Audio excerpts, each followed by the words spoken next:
Bonjour mesdames et messieurs, bonjour fidèles téléspectateurs, mais aussi vous chers internautes, vous qui nous suivez à tout moment sur internet. Vous allez nous suivre sur GN Fondement Télévision, sur Delafoi Télévision, mais aussi sur André Moulois officiel.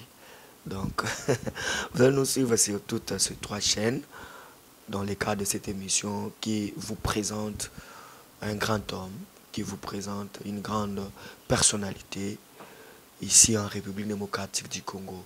Vous allez découvrir tout à l'heure parce que l'objectif de cette émission, c'est pour vous découvrir ceux qui ont marqué l'histoire de notre pays. C'est dans le cadre de la découverte. Alors, nous allons découvrir monsieur l'honorable André Moulois Kalala.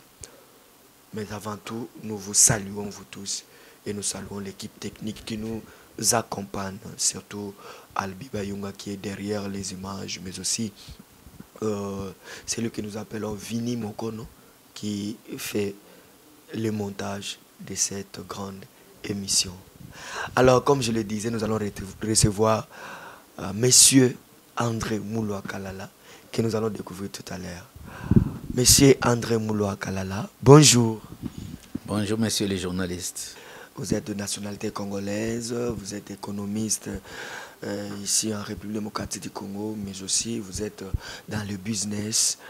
Alors, dites-nous, est-ce que c'est difficile ou c'est facile d'entreprendre en République démocratique du Congo, de faire les business, de faire les commerces, de faire les affaires? Parce qu'il y a un jeune qui vous suit maintenant, qui se dit, bon, moi je suis congolais, j'ai fini mes études, mais je ne sais que faire. Est-ce que vous avez une expérience à partager avec la jeunesse congolaise? Oui, je sais que actuellement, avec nos jeunes, beaucoup trouvent que c'est difficile pour devenir entrepreneur. Vous savez que moi, c'est de ma formation et notre enseignant du cours de gestion financière, il nous disait, nous vous formons comme étant des entrepreneurs. Une fois terminé, n'ayez pas en tête uniquement qu'on vous embauche quelque part. Ben, si vous avez un peu de moyens, vous pouvez tout faire pour que vous puissiez créer une entreprise. Et c'est ce que j'ai fait. Donc j'ai commencé à travailler quelque part dans une des entreprises. 5 ans après, pendant que j'ai travaillé, je me préparais, j'ai réinitié tous les documents commerciaux qui pouvaient me permettre à créer une entreprise. Et quand j'ai réuni tous les documents, c'est comme ça qu'avec les moyens de bord, je me suis lancé dans les affaires. Avec les moyens de bord. Alors, si ce n'est pas un tabou, monsieur André Moulois, dites-nous, vous vous êtes lancé dans quel domaine? Vous êtes lancé dans quel domaine? Peut-être ça peut être aussi un moyen pour nous de promouvoir ce que vous faites déjà. Si ce n'est pas un tabou, parce qu'il y a vraiment, j'aimerais que cette émission découverte arrive à rehausser la conscience de la jeunesse, arrive à motiver quelqu'un qui nous suit en ce moment, qui peut se dire, ah, en tout cas, si M. André Moulois a fait quelque chose, c'est que moi aussi je peux le faire. Avec son expérience, je peux aussi oser quelque chose. Vous voyez, après les études universitaires, je me suis spécialisé en fiscalité. Et en fiscalité, nous sommes comme des experts en fiscalité.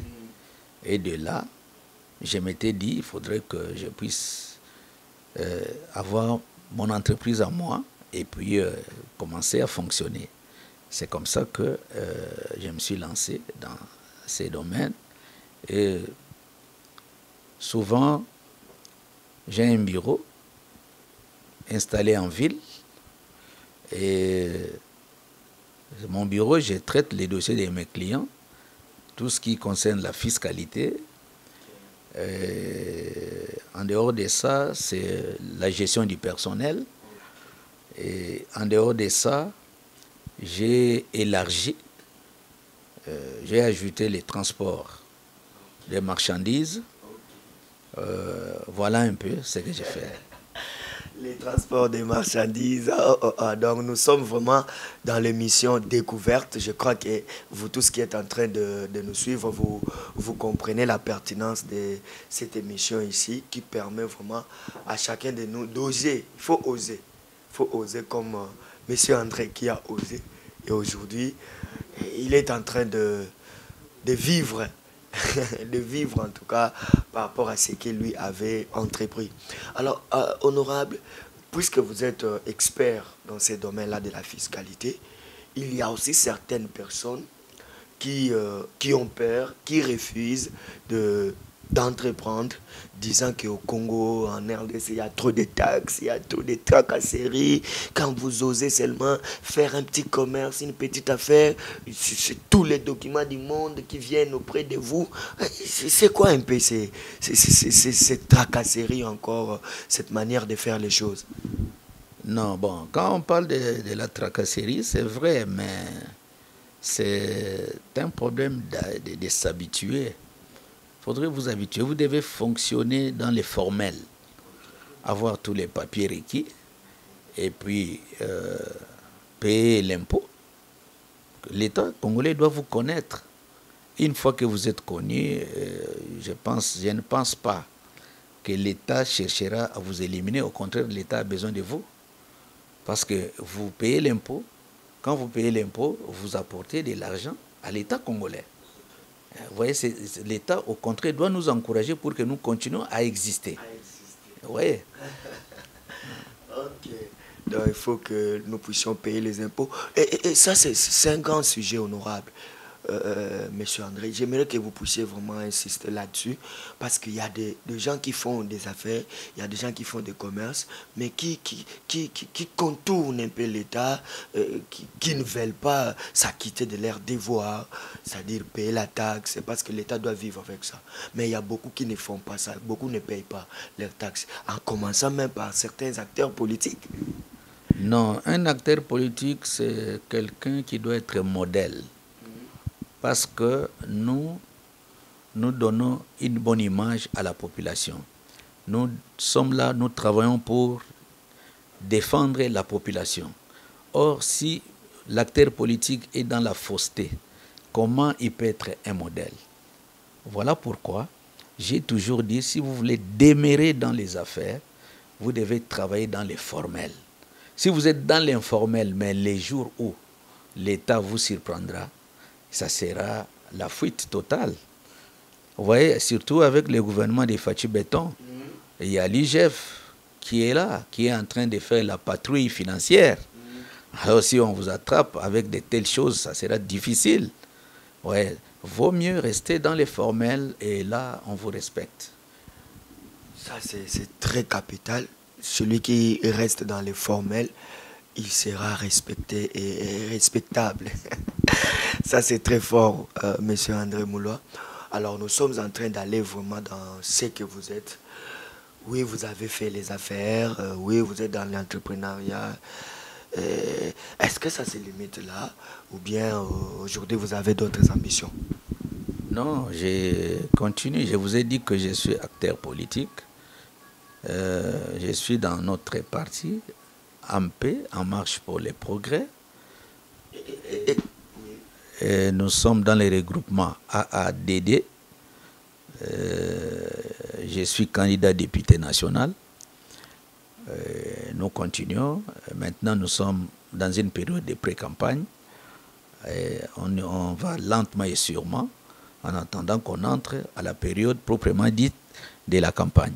Alors, vous voyez là comment vous cherchez des problèmes à la population congolaise. Honorable André, vous êtes businessman, vous êtes un homme d'affaires, vous êtes entrepreneur, vous êtes économiste. Vous cherchez encore quoi en politique? Parce que les Kinois disent, soit disons des choses clairement, les Kinois disent que bon, à quel lukambo on a une politique, hein, azali sou nambo te, azali sou kokako vivre te, y'a moi quel lukambo on a politique. Monsieur le journaliste, je pense que vous me connaissez très bien, non? Donc, je ne manque rien. J'ai tout ce qu'un homme peut avoir dans sa vie. J'en ai. Mais seulement la passion de servir la nation. C'est cette passion-là qui m'a entraîné d'entrer dans la politique. La passion-là. Le Congo a besoin des gens qui sont passionnés, qui veulent appuyer les chefs de l'État pour que le Congo aille de l'avant. C'est dans cette optique-là que vous me trouverez dans la politique. C'est pas pour aller chercher l'argent dans la politique, parce que, disons-le très bien, M. André, vous n'êtes pas les seuls ou les premiers à dire ça. La plupart des gens qu'on a connus ici comme des politiques, comme des politiciens, ils ont toujours dit ça. Je pars pas pour l'argent, mais je pars pour servir la population. Alors qu'aujourd'hui, ils sont vraiment à la recherche d'intérêts personnels. Est-ce que c'est pas le même cas avec vous? Je vous ai bien dit, je ne suis pas un minable. Je suis quelqu'un qui mène une vie équilibrée. Donc, depuis que je suis allé dans la politique, vous savez, dans notre parti, pour qu'on vous aligne candidat député national, ce n'est pas une petite chose. Hein? Excellence Godard Motemona, avec la commission de notre parti politique, c'est une commission qui est sérieuse. N'aligne pas n'importe qui. La commission de notre parti aligne des candidats sérieux qui ont des prérequis. Okay. Vous voyez? Donc, si vous passez à la commission, que la commission vous accepte que vous êtes candidat député national ou député provincial, ça voudrait dire qu'ils ont trouvé à vous certaines qualités qui ne montre pas que vous êtes venu au parti pour chercher l'argent.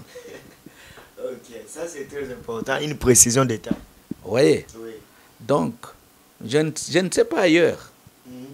Ailleurs, je ne connais pas. Mais au sein de l'AMP, AMP aligne des candidats qui ont les prérequis. Ce n'est pas pour aller chercher l'argent. Fidèles téléspectateurs, chers internautes, congolaises et congolais, vous tous qui nous suivez, vous comprenez la personne avec laquelle je m'entretiens tout de suite là. Donc, vous comprenez qui est M. André Mouloua Kalala. Mais parlons de cette politique, M. André Mouloua Kalala. Aujourd'hui, vous dites que vous êtes candidat à la députation nationale, circonscription électorale de la Tchangou, comme vous l'avez dit. Mais regardez les conditions sociales de la population congolaise. Moi, je ne vous dis rien, mais je vous dis seulement quand vous êtes là, examinez, regardez ça en face. Qu'est-ce que vous vous dites par rapport aux conditions sociales de la population congolaise? Monsieur le journaliste, c'est une question qui est pertinente, là, de la vie sociale des Congolais. Oui, parce que moi, je suis un acteur de développement et quelqu'un qui travaille dans les sociales. Voilà pourquoi je m'en tiens toujours à cette question-là. Mais lorsque vous suivez les programmes du gouvernement, oui, le gouvernement a toujours prôné l'amélioration des conditions sociales des Congolais. Avec des promesses. Ce ne sont pas des promesses. Vous connaissez, il faudrait d'abord voir dans quelles conditions, dans quel état l'actuel président a pris les pouvoirs. Moi, je me souviens encore, lorsque le chef de l'État a pris les pouvoirs, il a effectué son premier voyage, c'était aux États-Unis. Arrivé aux États-Unis, il est allé renouer avec les institutions de Bretton Woods. Lorsque les institutions de Bretton Woods sont arrivées chez nous au pays, la première chose, sont arrivées à la Banque centrale. Étudier, voir comment reprendre avec les Congo démocratiques sur les plans économiques. Et à la fin de leur analyse, ils ont dit le Congo démocratique est dans une situation, dans une économie fragile. Vous voyez, une économie fragile, ça voudrait dire que c'est une économie qu'on ne peut pas espérer. Aujourd'hui, ça peut marcher, demain, ça ne pourra pas marcher. Vous voyez maintenant, il est entré dans quel état? Dans l'état d'une économie fragile. Vous voyez? Ça ne les dédouane pas quand même. Non, je ne dis pas que je l'ai dédouané. Je suis en train d'expliquer aux téléspectateurs qui sont en train de nous suivre, voilà, pour qu'ils savent que dans quel état l'actuel président avait pris les pays, dans une économie fragile. Nous, comme étant économistes, nous suivons ça de très près.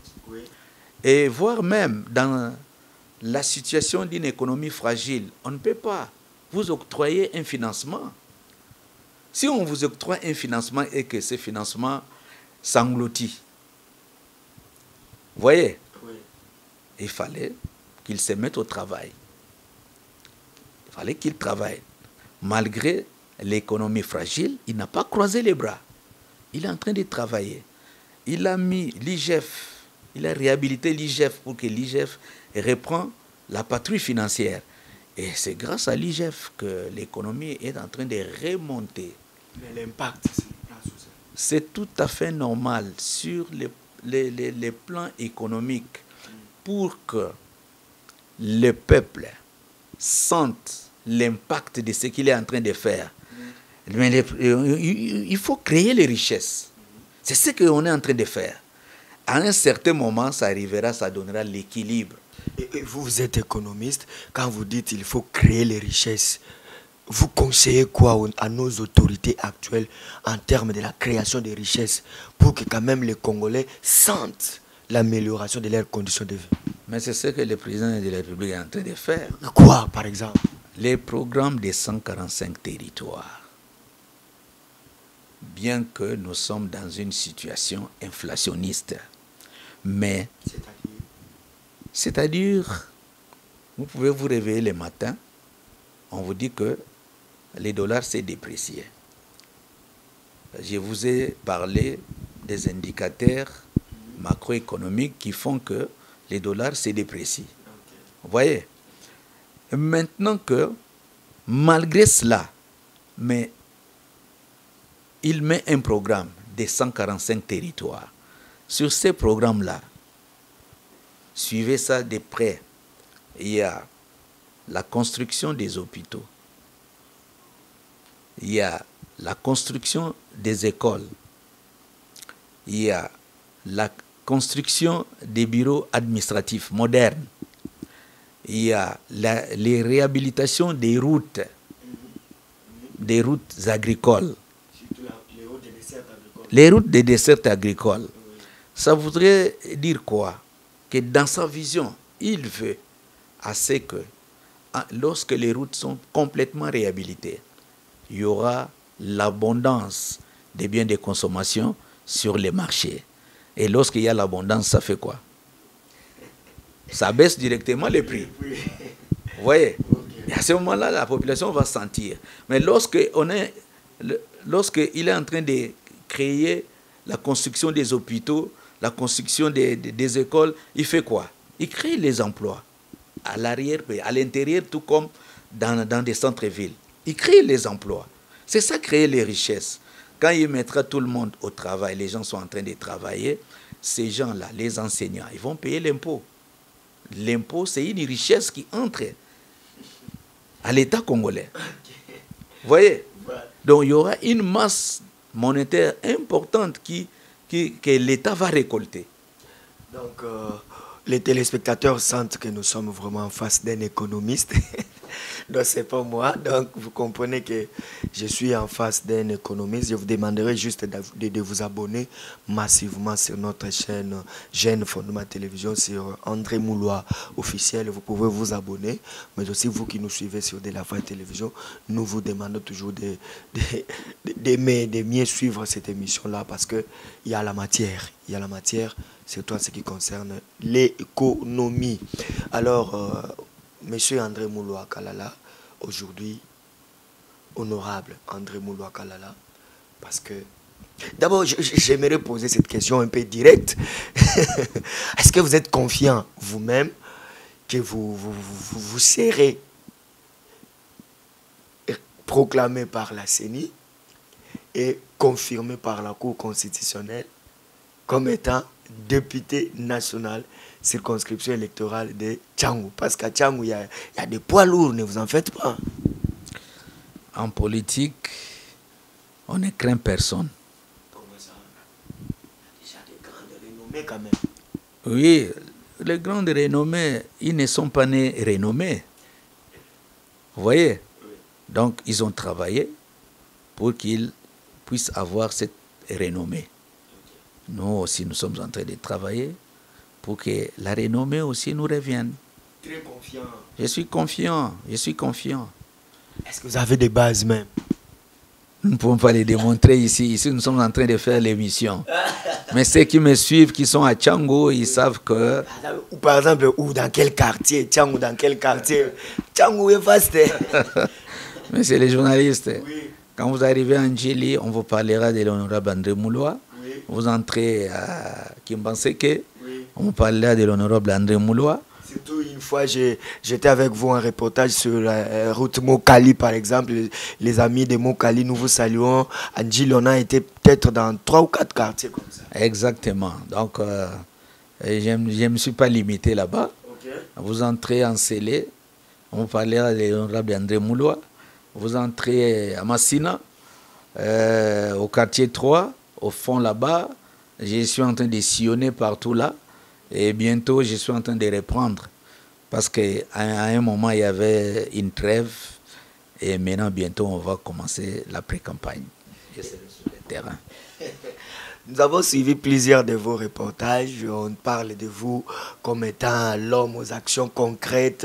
On parle de vous comme étant papa social, comme étant leader majeur de Tchangou. Alors, tous ces noms-là, tous ces surnoms, quand vous les entendez, est-ce que vous donnez corps à ça ou bien c'est juste un marketing politique? Ce n'est pas un marketing politique. Je pose les actes. Ces noms-là sont venus de la population, pas de moi. C'est la population qui m'a donné. C'est la population qui m'a donné tous ces noms-là à cause des actes que je suis en train de poser. Lesquels, par exemple? Lesquels, par exemple, les actes en question? Monsieur les journalistes, je sais que vous en avez quand même nombreux. Nous sommes arrivés le 8 mars 2023, la journée internationale de la femme. J'étais descendu à Ndjili. Ensemble avec Madame Kwelo, Nadine, j'ai amené plus de 400 pièces. Vous étiez témoin oculaire. Moi, j'étais là, mais les téléspectateurs, on en a. Je parle aux téléspectateurs pour qu'ils savent que ce que je suis en train de dire, oui. Ce n'est pas de la démagogie, oui. Mais c'est une histoire vraie. Oui. En dehors de ça, nous étions avec vous à l'église EMAC. Vous avez vu ce que j'ai posé comme acte là-bas. Okay. J'avais pris un engagement et pour caréler la partie où les hommes de Dieu restent, oui. Et ça a été fait. Et en dehors de ça, vous avez aussi versé Comaf. À Secomaf, chez les maraîchers. Je viens d'ouvrir un passage pour leur permettre d'avoir de l'eau durant toute cette période de la saison sèche, de 500 mètres. J'ai financé et l'eau passe, ils sont en train de travailler dans la quiétude. Mais je ne suis pas encore arrivé. J'ai posé les actes, au contraire, ils m'appellent, venez honorable, nous avons besoin de vous. Je ne suis pas encore descendu. Donc, nous attendons notre invitation, nous ainsi que toute mon équipe, pour que nous puissions vous accompagner là-bas et voir la réalisation là au niveau des maraîchers, que nous saluons parce que nous étions avec eux la fois passée, ils se lamentaient par rapport au problème d'eau, surtout pendant la saison sèche comme ça, ils se lamentaient. Alors je crois que là, ils sont déjà soulagés, mais nous poursuivons ici. Il y a d'autres actes que vous avez posés quand même du côté de Maluku. On a entendu parler de vous, du côté de l'Antélé, du côté de Campem, on a entendu parler de vous quand même. En Ncélé, en Campem, il y a des cas de maladies que j'ai financées. Les gens étaient hospitalisés, ils sont sortis. Les gens de Mbassou, que j'ai soutenu encore. Je pose un peu beaucoup des actes sociaux, c'est comme ça qu'on m'appelle papa social. Surtout moi, ce qui m'a vraiment émerveillé un peu, c'était lorsque vous avez laissé votre maison, laissé votre bureau et aller rendre visite à quelqu'un qui a été victime du phénomène Kuluna. Ça, c'est vraiment ce qui m'a émerveillé. Celui-là, c'est dit. Vous voyez, nous représentons son Excellence Godard Motemona. Lui, à son tour, ne nous abandonne pas. Nous aussi, à notre tour, nous ne pouvons pas abandonner ceux qui sont dans nos juridictions. Il a été visité par les Koulouna et il a raté la mort, les messieurs. Des blessures partout. Il n'avait pas l'argent. Quand j'ai appris, j'ai dit, bon, envoyez-moi la vidéo. J'ai regardé la vidéo, ça m'a touché. Et j'étais obligé de me déplacer, descendre là où il se trouve et puis lui apporter une petite aide. Merci beaucoup, honorable André. Vraiment, on arrive à la fin de notre entretien. Fidèles téléspectateurs, chers internautes, toutes les réalisations de l'honorable André Moulois, si vous entrez sur notre chaîne YouTube GN Fondement Télévision, je suis témoin de toutes ces réalisations-là. Entrez, vous allez voir seulement partout où on a parlé des reportages de l'honorable André Moulois Kalala. Vous allez voir toutes les réalisations dont nous sommes en train de numérer ici. Donc il y a de quoi faire confiance à ces grands hommes. Alors, honorable André, de tout ce que nous venons de dire, nous sommes arrivés vraiment à la fin. Peut-être qu'il y avait quelque chose qui vous montait à cœur, que je ne vous ai pas posé la question, ou encore peut-être que vous avez quelque chose à dire à la population par rapport à vous-même, par rapport à la vie politique et à la vie sociale. Notre caméra est devant vous. Ce que je peux dire aux téléspectateurs, de s'abonner massivement à André Moulois officiel. Vous suivrez tout ce que nous sommes en train de faire et à toute la population de s'adhérer massivement à notre parti en paix, en marche pour le progrès de son Excellence Godard Motemona et de soutenir les regroupements AADD. C'est un regroupement où il y a des gens dynamiques, des gens qui veulent changer la donne. Nous venons avec un nouveau vent. Nous avons un programme ambitieux pour nos populations, qu'ils s'adhèrent massivement. Honorable, je ne peux pas finir cette émission sans pour autant vous poser cette question. En tout cas, je ne peux pas finir cette émission. Et si la population de Tchangou devait vous faire confiance, c'est par rapport à quoi? Bon, c'est par rapport au discours que je leur transmettre. C'est un discours franc, un discours sincère. Et ils savent, je ne serai pas l'honorable de la période de la campagne, mais je serai un honorable permanent, toujours à côté d'eux, pour connaître leurs difficultés, les transmettre à l'hémicycle, connaître ce que peut soulager leurs besoins, les transmettre à l'hémicycle pour qu'il y ait des solutions. Tout ce que vous dites là, ça reste, hein? Ça reste dans les annales. Donc, même après 5 ans, dès que vous serez voté, après 5 ans, les images là seront toujours là pour voir si réellement vous ferez ce que vous êtes en train de promettre aujourd'hui. Merci beaucoup à vous tous qui nous avez suivis. C'était l'émission La Découverte. Aujourd'hui, il était question de découvrir qui est l'honorable André Mouloua Kalala. Suivez cette émission sur GN Fondement Télévision, sur André Mouloua officiel, mais aussi sur De La Foi Télévision. Restez branchés et nous allons nous retrouver très prochainement. Merci à mon équipe technique, à mon réalisateur Albi Bayunga, ainsi qu'à Vini Mokono qui assume le montage de cette émission. Merci et restez branchés. Merci beaucoup, honorable. Merci, monsieur le journaliste. D'ailleurs, c'est moi qui vous remercie, y compris celui qui est dans l'ombre. Merci beaucoup pour cette grande découverte que vous ne cessez de le faire. Salutations à quelques-uns de vos enfants. Je salue André Mouloua, mes salutations à maman Béatrice Mouloua, mes salutations à Donsi Mouloua, mes salutations à Judith Chimpenga, ma fille, mes salutations à Judith Landoulou,